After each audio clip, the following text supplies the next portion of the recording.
I just realized, well, I've been realizing that I've made this whole video vertical. I should have done it wide. Oops, I actually parked in the wrong parking spot. So there's my U-Haul van.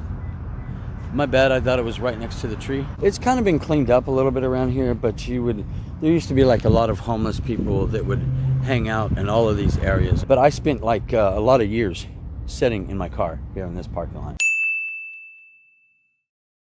Gosh, I can't even think of how many years I would sit in my car. I'm trying to get an average of it. See, I left out of here in the end of 2024. So all of 2024, 2023, 2022, 2021, 2020, when I left sleeping in my car at like that McLovin truck stop dirt road, and I ended up sleeping in the Walmart parking lot over there for a little bit. There was like that Halloween that they ended up Walmart didn't want me parking there for a long time, so I actually found this parking lot right next to it to be a nice home for a long time. So one of those parking stalls right behind me, I would constantly back up my car to, their bushes were a little bit more grown. A couple of cars, actually I think I went through about 3 cars setting here. I went through my Honda Civic, setting from in my car from the Walmart parking lot over there to my Honda Civic here. I ended up getting a Pontiac Grand Prix afterwards.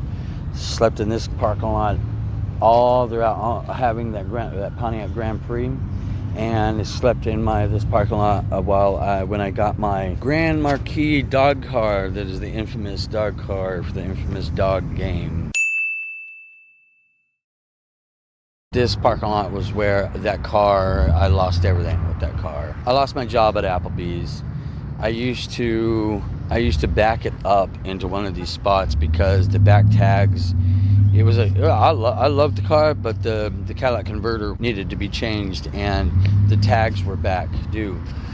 So I didn't have the money to fix it all, and then I lost my job and I ended up just kind of backing up the car into one of these stalls. I didn't even look for work anymore. I had already spent my time and my money on my wheels looking for job after job after job. I think that would have been my 6th or 7th job that I lost at that time throughout this thing. After I'd moved it from here, it just sat over there pretty much parked with a busted window, and I put like this sun visor, you know, and kind of in front of it on the inside of the window, and it kind of wouldn't look like it was cracked. And so I would just sit there. The battery was dead, and I would just sleep in it. For some stupid reason, I had moved. My battery was dead, and I needed somebody to give me a jump, and I had a few bucks for gas, and I needed, so that I could maybe charge my phone or things like that. I just kind of tried to keep myself going. So I parked over there. And then Foods Co. put a sign on my window saying that I need to move it soon or it was going to get towed. So I had somebody jump my car. The battery had died sitting there, and so I moved it to that stall right there. And in that stall right there was where it was towed from. It was parked right side in, and so the back was sticking out, and so you could totally see the tag. The cops definitely knew, because there was a yellow bug that was it would be parked over there. I remember they were like checking its tags, and I would see them checking their tags, and so I knew my time was numbered. But it got got towed exactly from this spot. I have gotten in the mail, because my mail used to go to my dad's and my dad would bring the mail. I have seen the mail of the tow. I believe that's all to be a farce. Back off into the distance. Right before, about a week or so, or a few days before all of that happened, I seen a white Honda Civic parked next to a tow truck. At that time, there was always these plays on, there's a white Honda Civic off in the distance, is that Sabrina? Or they would always play lookalikes. So there would always be cars that would always be trying to play some kind of sign language or symbols. I had just started getting into panhandling. and I was making all kinds of goofy signs. I would kind of purposely flip the sign upside down, and so people would notice, and I'd be like, oh man, I've got it right, there we go, right side up. Any money, you know? So I played a couple of little goofs on that. I like the whole Fresh Prince of Bel-Air thing. This is how my life got flipped, turned upside down. I would have all the other letters right side up, except for flipped would be upside down and backwards, so that it looked written right. And then so sometimes I would flip it, all of that, all of the other words upside down, and so the word flipped would look right side up, and all the other words look like backward scramble, and you could just make out the word flipped. And so I would kind of like try to trick people that way and get attention and get money. That became like a little fun gimmick for a little while, but I ended up just kind of doing a basic sign. I went to the corner, this intersection, to go panhandle. I took a break in Starbucks, and in Starbucks I could see that this guy was kind of just watching me, kind of like he was kind of keeping tabs on me, and I didn't know it at the time, but at the time I was used to always looky-loos and people doing this or people doing that. Didn't think much of it. I come from, walking around the corner, heading back to my car, and I get to my car, and my car is gone. And I had already known. I had already been given hints.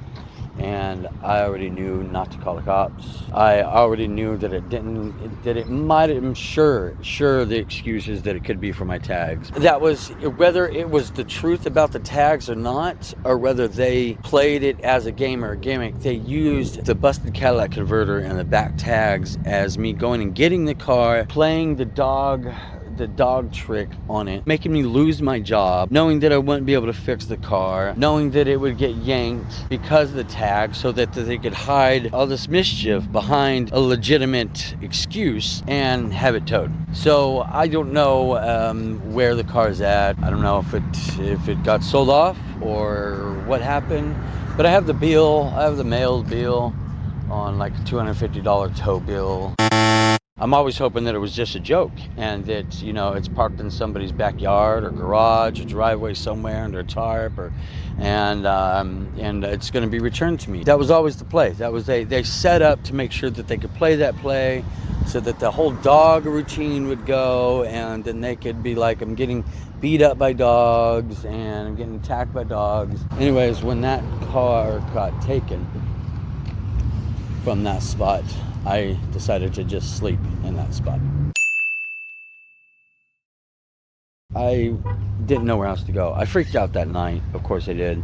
I didn't call the cops. I knew it was them. I knew it was a setup. I'm pretty sure they have a legitimate excuse that they're hiding behind the entire thing for.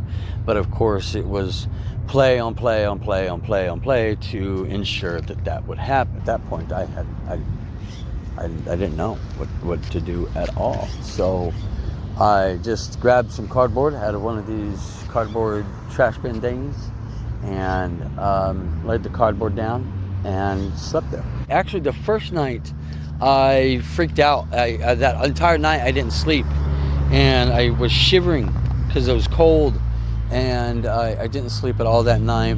And I was waiting for Starbucks to open so I could get a cup of coffee. I either had some rewards points or, a couple bucks left in my wallet for a cup of coffee or something like that. And of course, there was a bunch of looky-loos that would come through Starbucks that morning. I was all wide-eyed and freaked out and shivering and in a corner just trying to warm up and think about what it is that I needed to do. I think immediately that day, I said, well, I need to make a sign and look for clothes and blankets and a tent and that kind of stuff.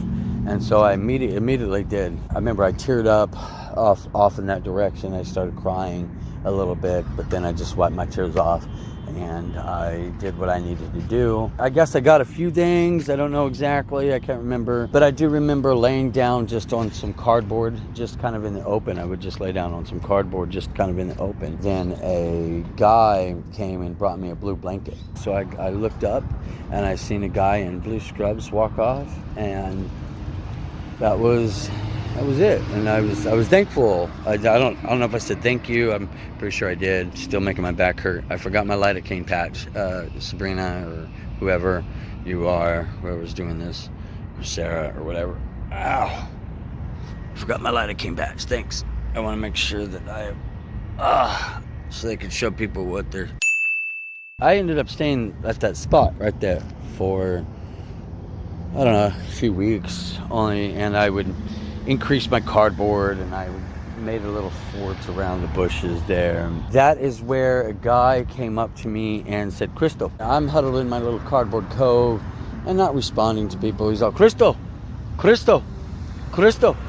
I don't even know if I told him to get away. I just wanted to I just didn't respond because, you know, who wants to respond to people like that? He threw something down, and I waited till they drove off. And when I went back, when I got out and looked at what they dropped down, it was a Tupperware with like something watery with like a couple of like beans or something. So it was like, ha ha ha, Cristo, you poor broken person, and this is, you know, what you get. And it was more like they think that have nothing, have no home, no house, no car, no money, be hungry and broke, and let us even treat you like trash, and then that's the strength, that's the Jesus strength that. And here, look, I went through it. Yeah, but now what? Now what? I've gone through that, and plus way more. They don't have a single clue about what it is that I'm really talking about, what this really resembles, and what the real conversation is, and is speaking from the mind and heart. They think it's about the pissing war of pain. And I get how, like, you know, when you go through pain, you know, pain and gain and stuff like that. But there becomes a point where you lose the point in pain and gain when somebody else is wielding it to that level of extent. When it got into like the holidays, like November or something, like the beginning of November or something like that, a cop came and said, hey, I need to pick up my stuff and move out of here. And that's when I took my shopping cart full of stuff and went across town, and it was in that homeless area, encampment area next to the railroad tracks.